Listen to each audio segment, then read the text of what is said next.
Ky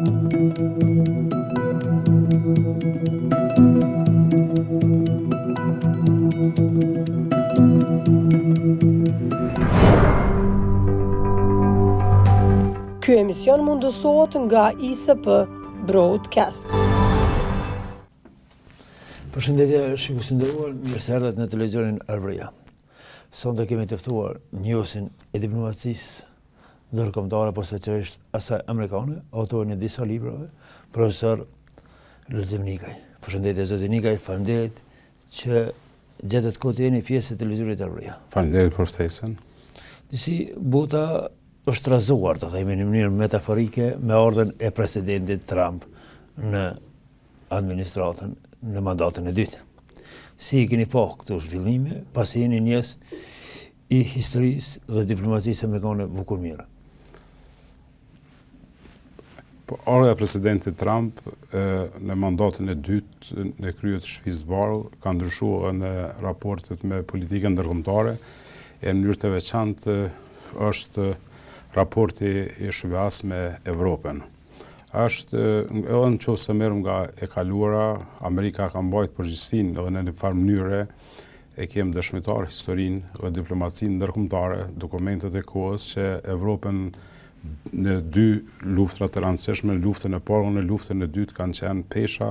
diplomatike dhe ushtarake si fuqi ekonomike dhe ushtarake e Shtetit të Bashkuara të Amerikës që kanë shpëtuar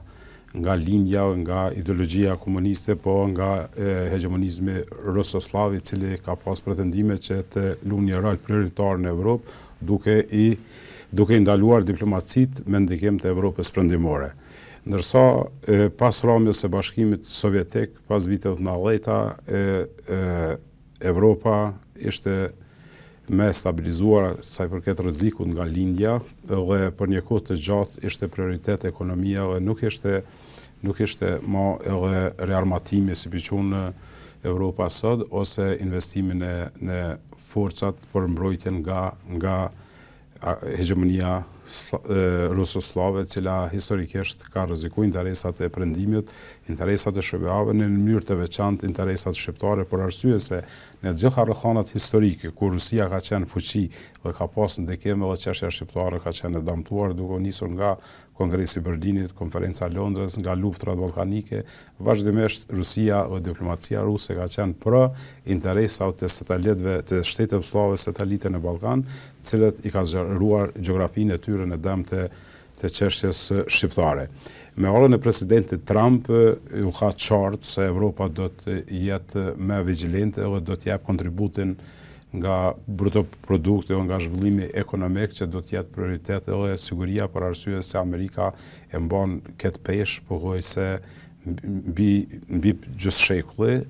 të sigurisë së Evropës. Është e rëndësishme ndoshta për shikues të thuhet edhe për publikun se Shtetet e Bashkuara të Amerikës kanë baza në gjithë globin dhe sidomos në Evropë kanë pas interesa nga lufta e dytë botërore për të mbrojtur vlerat e demokracive perëndimore dhe prezenca ushtarake e tyre, ose sot kësaj dite është në Gjermani, në shtetin më të fuqishëm ekonomik të Evropës, por edhe në disa vende në Itali dhe në disa vende të caktuara të Evropës, ndërsa ardha e presidentit Trump e ka ndryshuar këtë çështje, për arsye se kërkon që për sistemi kolektiv që siguron institucionin NATO dhe ndërësimi i shteteve NATO të janë bashkëpjesëmarrës edhe në financimin, për arsye se është një kosto bukur e lartë e shtetit, e cila sidomos SBA-t bëjnë një shpenzim të jashtëzakonshëm për ushtrinë, ndërsa europianët nuk i kanë kushtuar rëndësi, dhe mendoj se është në interes të Evropës edhe në interes të stabilitetit të Evropës që përballë hegemonizmit rus, sidomos që ka ardhur në pyetje me ardhjen pushtetit të Putinit dhe invazionin e Gjergji në Ukrainë, në Krime, dhe lufta aktuale që është në Ukrainë, që Evropa të ketë një buxhet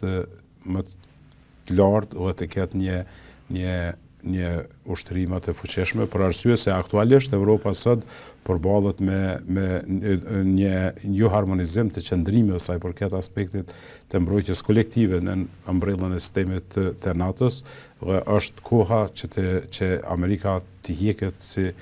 shteti vetëm përgjegjësia në mbrojtje të Evropës, po evropianët e marrin përgjegjësi. Këtë ja ka thënë presidenti Trump haptas, ndërsa mendoj se do të reflektohet pozitivisht edhe për vetë interesat nacionale të shtetit të Evropës. Po thuj se ka 2 muaj që ka ardhur në administratë presidenti në qeverisje apo në administratën e re presidenti Trump ka pasur zhvillime jashtëzakonisht të shumta.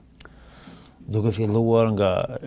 lufta izraelite-palestineze në Gaza, pastaj lirimi i pengjeve në Venezuelë, bisedimet me Ukrainën, pastaj paralajmërimet për një stuhi veprimesh, si e keni parë këtë? Për dallim nga administrata e parë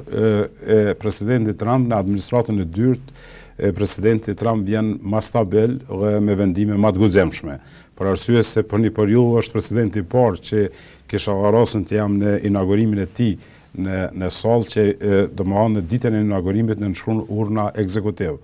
Dhe i ndalën disa ligje o disa urna të mëhershëm të cilët nuk ishin interes dhe i kishte si parime politike në fushatën elektorale dhe për me qenë besnik ndaj elektoratit republikan, ai në prezent, domethënë që nuk ka ndodhur më herët prezent pas ceremonisë së inaugurimit në prezencë të përkrahësve të tij edhe i nënshkruan. Është më i përgatitur dhe është më një politikë më të hapur dhe mendoj se me fuqizimin e Shtetit Bashkuara të Amerikës, ekonomik, politik, ndërkombëtar, ruhen edhe interesat shqiptarëve në mënyrë të veçantë Kosovës, për arsye se na ndërlidhëm edhe me interesat tona. Është fat i mirë se në administratën e Trumpit ka njerëz të mirë të çështës shqiptare në Ballkan, siç është sekretari i shtetit, këshilltari i tij, edhe disa personalitete që janë me ndikim në agjencitë e rëndësishme të Shtetit Bashkuara të Amerikës, dhe është me rëndësi të thuhet se për dallim nga që qeveria e kaluar, presidenti Trump është interesuar që Amerikën të zhvillon ekonomikisht dhe lufta e tij dhe prioriteti i tij është zhvillimi ekonomik dhe reagimi ndërkombëtar i Kinës, për arsye se Kina ka një zhvillim të jashtëzakonshëm ekonomik, ka një buxhet jashtëzakonisht të lartë për ushtrinë dhe modernizimin e ushtrisë kineze, dhe mendoj nga pamja e jashtme, Trump është duke u merr me problemet më të mëdha ndërkombëtare dhe për momentin në farë mënyrë është i lënë anësh Ballkani, për arsye se interes strategjik edhe pik qëllimi i politikës Trumpit është që Amerika të ketë prioritet dhe të jetë vendi më i zhvilluar në botë, për ekonomia më e fuqishme në botë, për të stabilizuar kur një ekonomia është e fuqishme në kupton edhe në aspektin ushtarak që është edhe fuqia e vetme ushtarake. Ndërsa afërsia e Trumpit me Rusinë dhe me Putinin për shkak të Ukrainës është si rezultat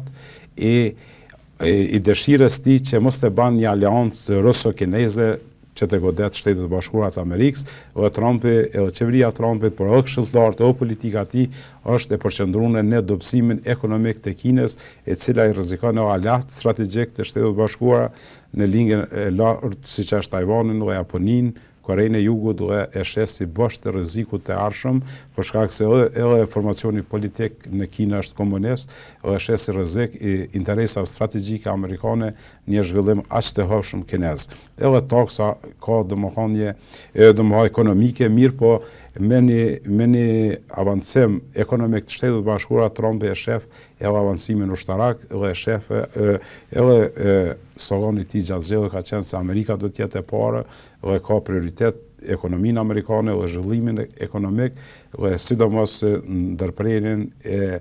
e një zhvillimi të hapshëm ekonomik të Kinës, e cila ai zhvillim ka ardhur si rezultat i kompanive dhe i firmave amerikane që kanë prezent atje, duke pas parasysh se fuqia ekonomike, fuqia punëtore është e lirë, materialet më të lira dhe ka plot produkte amerikane ku të hysh, edhe ku të Shtetet Bashkuara të Amerikës, gjitha janë prodhim amerikan të ardhur prej Kinës.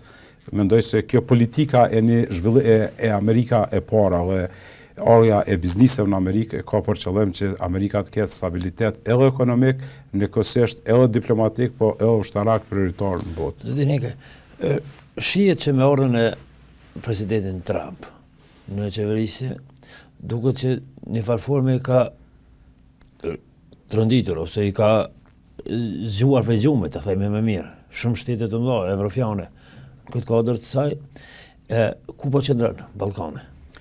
Sepse janë disa vatra, janë disa kriza politike që në Ballkan. A do të marrin kohë të zgjidhjes, si për shembull Kosova, raportet me Serbinë, po ashtu shpeshherë ka edhe bisedime apo ka opinione të ndryshme edhe Bosnia në farforme. Mendoj se në politika ndërkombëtare, rasti i Ukrainës edhe ndërhyrja ushtarake ruse në Ukrainë, nëse legjitimohet nga Trumpi, mund të sjellë probleme të reflektohen në një mënyrë ose tjetër në Ballkan për arsye se prekja kufeve do të jetë rrezik i jashtëzakonshëm për politikën ndërkombëtare dhe është rrezik që të përdoret si president nga serbët e Bosnjës, por edhe Kosova nuk mund të qëndron më mirë për arsye se na kem problem edhe sot e kësaj dite me fqimin e veriut, domethënë me Serbinë. Na do të jem shumë të kujdesshëm dhe do të uroj që të kemi një qeveri stabile dhe të përgjithshëm që të ruajmë aleancën me Shtetet e Bashkuara të Amerikës, për arsye se sot më shumë se kur Kosova si vjen një stabilitet politik, një qeveri e guximshme, e cila disa temat e parantshme do të përmbyllen me Serbinë dhe që të krijojmë armëri dhe stabilitet të fëmijëve tonë, shtetit tonë, vendit tonë. Kishme qenë fat që shfrytëzohen ato vitet e kaluara nga 2013 disa tema që nuk janë të rëndësishme të përmbyllen, për arsye se çdo temë që mbetet e hapur, çdo në kohë nëse vazhdohet na dhe nuk i përmbushim obligimet që ai ka Kosova si shtet, sidomos obligimet ndërkombëtare, gjithmonë i krijojmë hapësinë krijojmë hapësinë politikës agresive fuqiçi dhe të Serbisë që ndërhyn politikën ndërkombëtare që të përdorin miqtë e saj për të dëmtuar shtetin e Kosovës. Mendoni që do të jetë Kosova pjesë e agjendës së zgjidhjes së problemeve të administratës Trump? Aktualisht unë mendoj se amerikanët nuk kanë bërë asnjëherë është investim jashtëzakonshëm në institucionet e Kosovës, stabilitetin në Ballkan, është peshë tyne. Mirë po prioritetet, aktualisht Kosova nuk është prioritet i politikës Trumpit, për arsye se nëse merret sot shifet edhe sekretari i shtetit, edhe Shtëpia e Bardhë, edhe gjitha problemet që kanë ndodhur në Ukrainë, problemin lindjen e mesme, problemin me Iranin që ka aktualisht, problemet me Kore, nuk është prioritet Kosova. Dhe na do të jemi të vetëdijshëm se nuk mund të jemi pafundësi prioritet i një politike të superfuqisë, mirë po, është më rëndësi që të kemi stabilitet politik të brendshëm në Kosovë dhe të jemi të përgjithshëm në raport me faktorin ndërkombëtar, në raport me Shtetet e Bashkuara të Amerikës, për arsye se siguria jonë, siguria e Evropës po varet nga SBA-ja. Edhe në momentin që ajo u tërhiq në farë mënyre, nuk ka siguri as gjermane, as francezi, as anglez. Domethënë është për arsye se fuqia e Amerikës në një anë me gjitha shtetet e NATO-s që janë në anë, është më e fuqishme vetëm ushtria e SBA-s se gjitha shtetet që janë në aleancën e Verë Atlantike. Dhe këta na do të tregojmë përgjegjësi, dhe do të tregojmë guxim në mbylljen e disa temave të cilat mbaren nga neve, pa rrezikuar sovranitetin e Kosovës dhe pa hyrë në tema të rrezikshme që mund të dalin në sipërfaqe me ardhen e Trumpit në kryet shtëpisë së bardhë, sidomos Kosova dhe Prishtina, qeveria e Kosovës, edhe antarmen do të jetë e kujdesshme me verën dhe administrimin e verës që mos ketë ndaj pretekst Serbia që të merr një ofenzivë diplomatike për të trajtuar serbë si qytetar në emër të shtetit të Kosovës si qytetar të rendit dytë, për arsye se në aspektin e kushtetues juridike dhe të ligjeve të Kosovës, Kosova është me standarde më të larta që i garanton pakicat kombëtare. Kur e shohim prap diplomacinë amerikane, diplomacia e shpejtë dhe shumë konkrete, në kërkesa të prera edhe shpeshherë në afate kohore. Sot sa është e përgatitur të themi ndryshe Kosova në një përballje të tillë diplomatike, apo sa është e gatshme në ndonjë platformë për zgjidhjen më të mirën e mëshme edhe për mbylljen e raporteve me Serbinë? Në një mënyrë ose tjetër, Kosova për fatin e mirë është e njohur ndërkombëtarisht nga shtetet të cilat janë nga SBA-ja dhe shtetet që janë aleat edhe me ndikim diplomacinë ndërkombëtare. Na do të ruajmë vetëm sovranitetin tonë në kuadër të ligjeve edhe në kuadër domethënë truhet tërësia territoriale e Kosovës dhe që mos negociohet ose mos hyhet në asnjë bisedim, ndërsa sa i përket obligimeve ndërkombëtare Kosova mendoj se duhet të respektoj dhe duhet të jetë një qeveri e guximshme që të merr përgjegjësi për vendimet mëdha dhe të përmbyllen gjitha temat me Serbinë për arsye se çdo lënje në kohë ose në afate të pa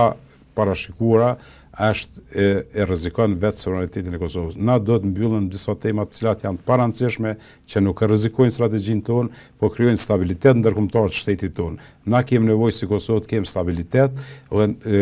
është mirë që të shfrytëzohet edhe administrata e Trumpit edhe mbyllen disa tema. Për fatin e keq, na nuk i kemi gjithë miq. Edhe në administratën e Trumpit do të jemi të vetëdijshëm, edhe mund të reflektojnë edhe me ardha lobi serb është jashtëzakonisht aktiv, do thuhet haptas ta, edhe në këtë kohë në raport me sidomos me Kosovën, mirë po në asnjë mënyrë shqiptarët edhe qeveria e Kosovës nuk do të lejoj hapësirë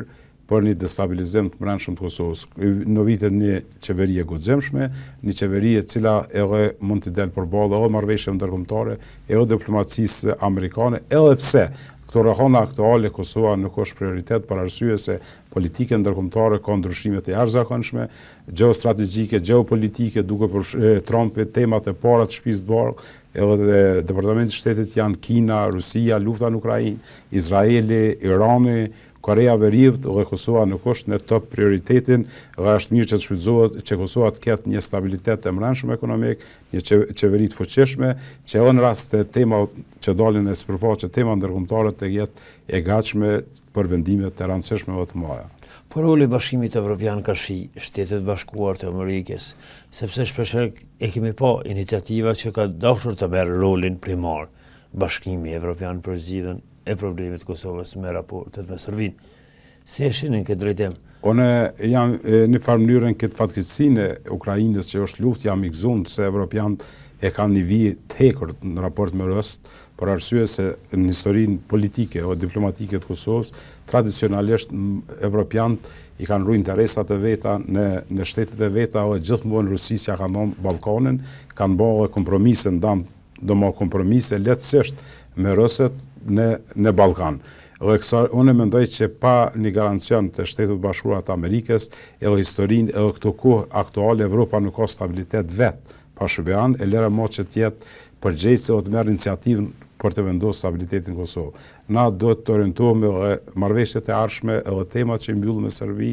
edhe për Armeninë do të kemi një aleancë të veçantë me politikën amerikane, e në mënyrë të veçantë me politikën anglo-amerikane. Për arsye se edhe nëse marrim historinë e diplomacisë nga kalora, politika më e avancuar ndaj çështës shqiptare ka qenë politika anglo-amerikane. Edhe shtetet tjera mund të jenë edhe të lohatshme, edhe janë duke u përballur me sfidat e brendshme rreth sigurisë. Evropa sot e ka problematik atë ringjalljen ushtarake për mbrojtjen e sovranitetit vet dhe është e pafuqishme që të jetë në Ballkan me vendime të fuqishme dhe garantuese në raport me Serbinë që përfaqëson për fatin e keq në farë mënyre ose tjetër buqi që ka aleancë me Putinin dhe na do të kemë vetmja kundërvimje e politikës ruse slave sërbë në Ballkan është aleanca shqiptare me Shtetet Bashkuara të Amerikës, me anglezët, edhe duke respektuar edhe mesët evropian për rolin e tyne. Nëse do të hinë në agjendë, zgjidhja e raporte me Serbinë, e kemi një marrëveshje të Ohrit, edhe a do të funksionojë? Apo do të bije pra kjo në zero, kjo marrëveshje, apo do të ringjallet marrëveshja në shtëpinë e bardhë, nga përfaqësuesi Grenell që ka qenë me Abdullah Hutën, apo ka pasur edhe iniciativa të tjera shkëmbim territorësh, a janë të gjitha në rendite, apo a janë të gjitha në tavolinë që mund të merren, apo cilat janë të kaluara edhe çfarë mund të na duhet, çfarë skenare? Marrëveshja Ukrainë-Rusi është afer, për fatin e keq, Amerikanët janë pro legitimitetit e një pjesë të banimeve që kanë qenë ruse në territorin e Ukrainës, edhe rrezikun më të madh për një destabilizim të Kosovës dhe në rrezik e shoh edhe që mund nxitet Ukraina të jetë nxitse për politikën e Beogradit që të hynë në temë bisedimi shkëmbimi territorëve, për arsye se prekja e tërësisë territoriale të Kosovës do të thotë luftë në Ballkan. Do të thotë luftë për arsye se historia politike, këtë e kemë dëshmitar historinë politike të Ballkanit, se gjithmonë kur janë prej kufet nuk kanë kalu pa luftra, domethënë vetëm luftrat i kanë ndryshuar gjeografinë politike të një shteti, ose të një kombi, ose të një etniteti. Unë uroj marrëveshja Ohrit është marrëveshje jo e favorshme për shqiptar, ka hapësinë mu negociu, edhe në farë mënyrë me disa nejne e rrezikon tërësinë territoriale të Kosovës, për arsye se vetëm rezoluta 1244 është jashtëzakonisht diçka shumë e rrezikshme, qofse legjitimohet politikisht nga qeveria e Prishtinës, për arsye se aja është vetmja pikë e cila thirret diplomacia ruso-serbe gjithmonë në humbjen e sovranitetit të Kosovës, për arsye se aja rezolut është problematike që fuqizohet, por për realitetin politik Kosova nuk ekziston, për arsye se Kosova për fatin e mirë është shtet dhe njohet ndërkombëtarisht nga shtetet më të fuqishme politike dhe ekonomike të botës. Dhe mendoj se ka hapësinë për të negociuar dhe na qeveria Kosovës shqiptar asnjëherë nuk do të ikë nga tavolina bisedime, mirë po do të jenë jashtëzakonisht kujdesshëm rreth pronësisë të kishës serbe, rreth asociacionit komuna me ekstraterritorialitet, kisha serbe me administrim territorial, asociacioni komunave, kishme qenë fati më i madh që të jenë që gjitha vendimet që binë ndesh me Kushtetutën e Republikës Kosovës që të gjykon gjykata Kushtetuta e Kosovës. Megjithatë, çdo marrëveshje ka kompromise. Cili do të jetë kompromisi në këtë rast? A do të ketë kompromise Kosova në këtë drejtim? Kompromise, nëse do të hinë në agjendën e zgjidhjeve probleme. Unë mendoj se edhe për fatin e keq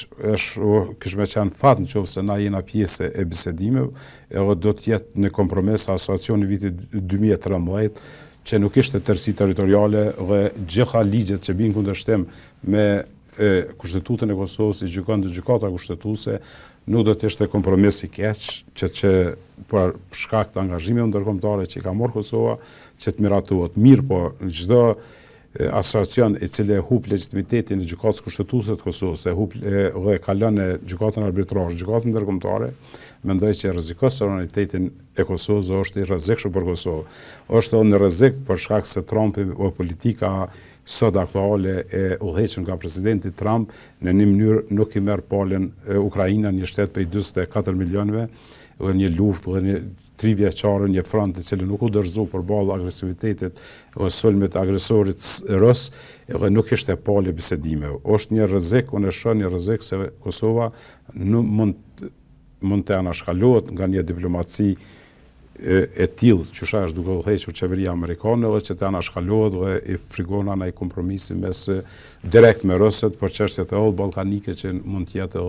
edhe rrezikshëm për një për vetë Ballkanin. Në zyrën e volën në takimin e Trump Zelenski kemi parë një replik ku zëvendës presidenti amerikan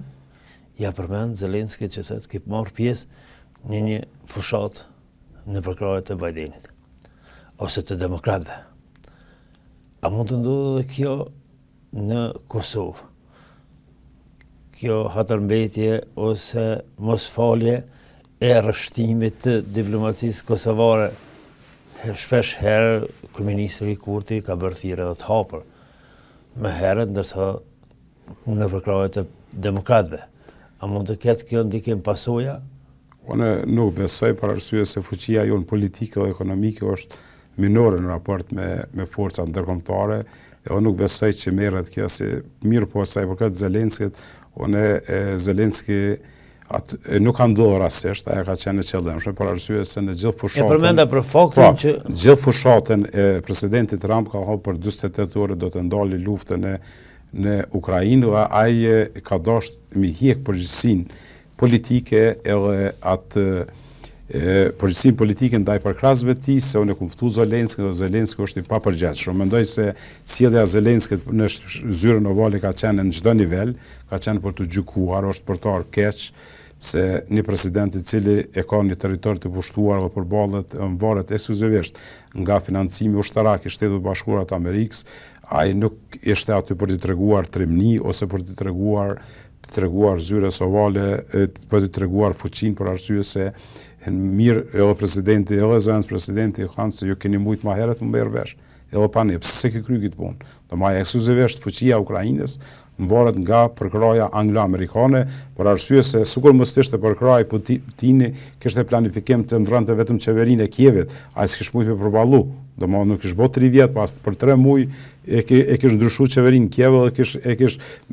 kish ndryshuar çështja ndërkombëtare. Mirë po, mendoj se politika e Trumpit në raport me Ballkanin edhe duke po zhvillimet ndërkombëtare dhe pikat e nxehta në glob njëherë nuk është prioritet. E uroj që nuk besoj që merret as që ka hatërmbetje në botën shqiptare, domethënë ose në Shqipëri ose në Tiranë. Mirë po uroj që Kosova të ketë një qeveri të guximshme, stabile, një stabilitet në brendshëm për arsye se në raport me zhvillimet aktuale ndërkombëtare Kosova mund të ketë edhe rrezikime nga agresiviteti politikës Vučićit, edhe për shkak edhe problemet e brendshme në Serbi që janë aktualisht mund të shfrytëzon Vučići me pretekst për arsye se veç një agresion diplomatik e politik, po edhe zot ndaj Kosovës, Serbët i ban unik.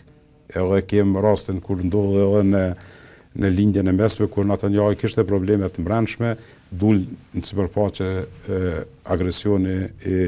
Hamazit dhe u mbyllën temat e brendshme. Edhe në Serbia sot ka krizë të jashtëzakonshme politike të brendshme rreth qeverisjes, sidomos presidenti Vučić, na do të jem shumë të përgjegjshëm si Kosovë që mos i dhajmë shans që të përdoret Kosova dhe të krijon uniteti i brendshëm serb, për arsye se na veç me një qeveri stabile dhe me një politikë të matur në raport me aleatet tonë e sigurojmë sovranitetin, e sigurojmë edhe armërinë e politike të Kosovës. Zoti Nika, faleminderit që ishe pjesë e televizionit të Është kënaqësi, faleminderit juve.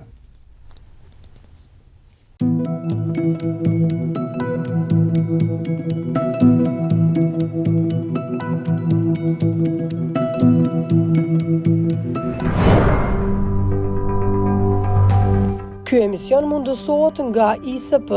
Broadcast.